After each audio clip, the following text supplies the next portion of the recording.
Hello everyone, welcome to my channel. Today I am going to explain some important dates and events of rise of nationalism in India. In the year 1913, Gandhiji started Satyagraha movement in South Africa against the racist white government. In the year 1914, First World War started and it continued till 1918. In the year 1915, Gandhiji came back from South Africa after successfully launching Satyagraha against racism. In the year 1916, Gandhiji visited Champaran district of Bihar and launched Champaran Satyagraha against unjust indigo planters. In the year 1917, Kheda movement was launched to support the peasant who could not pay the revenue due to crop failure and plague epidemic.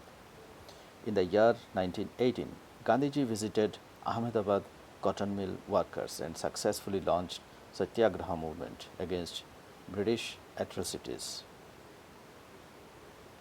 In the year 1919, Rowlatt Act was passed.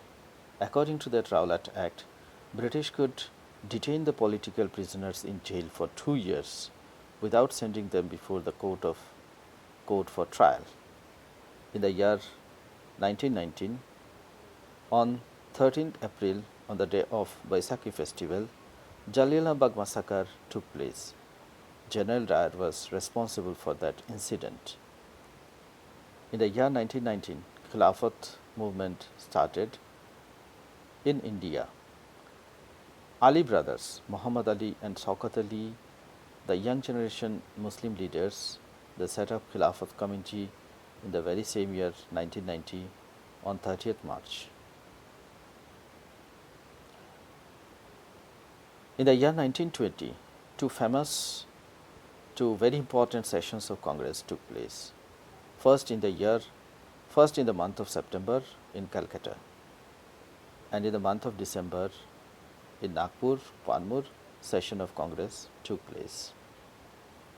September session of Congress 1920 was very important for map pointing.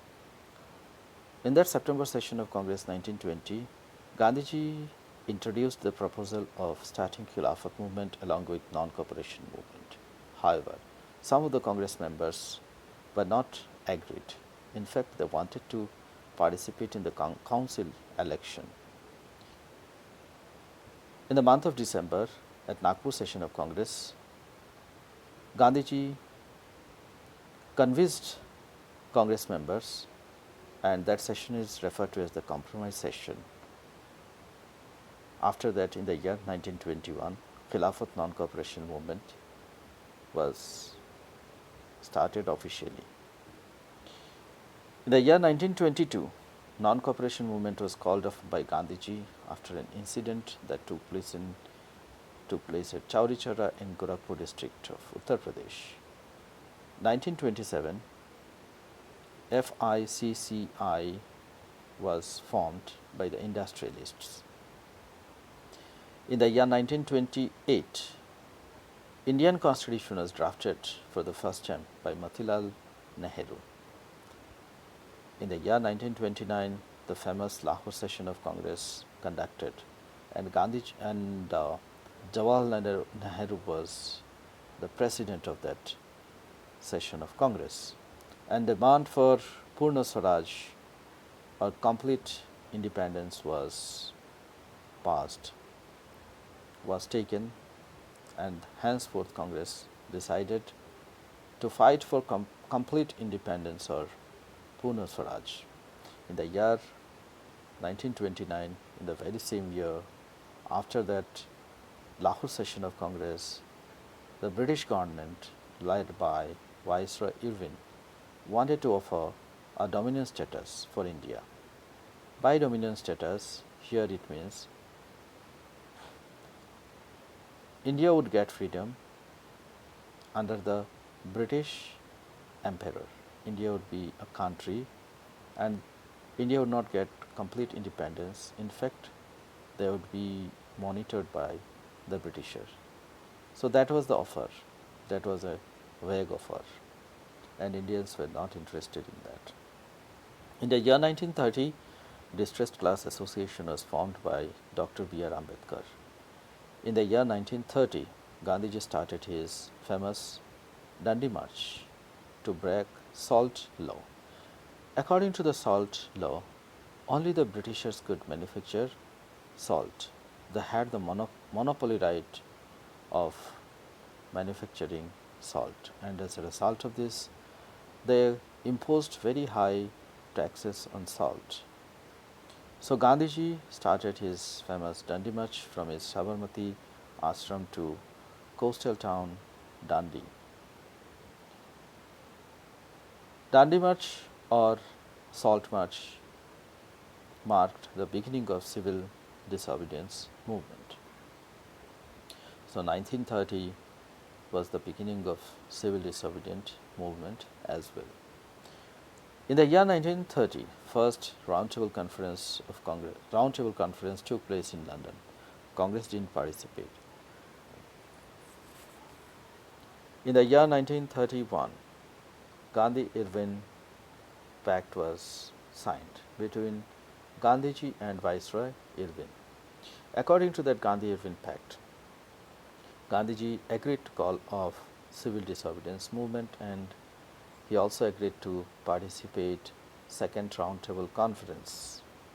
Viceroy Irvin gave an assurance to Gandhiji that he would release all the political prisoners if Gandhiji visited London and participate the second roundtable conference. So in the year 1931, the very same year, Gandhiji and Dr. B.R. Ambedkar participated second roundtable conference.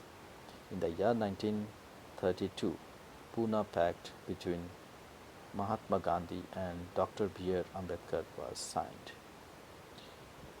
In the year 1932, during the time of second roundtable conference, there was a tussle between Ambedkar and Gandhiji over the matter of separate electorate. Dr. B.R. Ambedkar wanted a separate electorate for Dalits. Gandhiji didn't want that. Gandhiji said that his campaign against untouchability and giving equality for each and every section of people in the society would go in vain if separate electorate is given for the Dalits. However, a compromise was done and Pune Pact was signed. Dr. B.R. Ambedkar agreed to have a reserved constituency for Dalits. Reserved constituency means in which all area the number of scheduled caste and scheduled tribe people are majority, that particular constituency is reserved for that particular category of people. Thank you. If you like this video, please share it, and it is very important to subscribe the channel to get important updates. Thank you.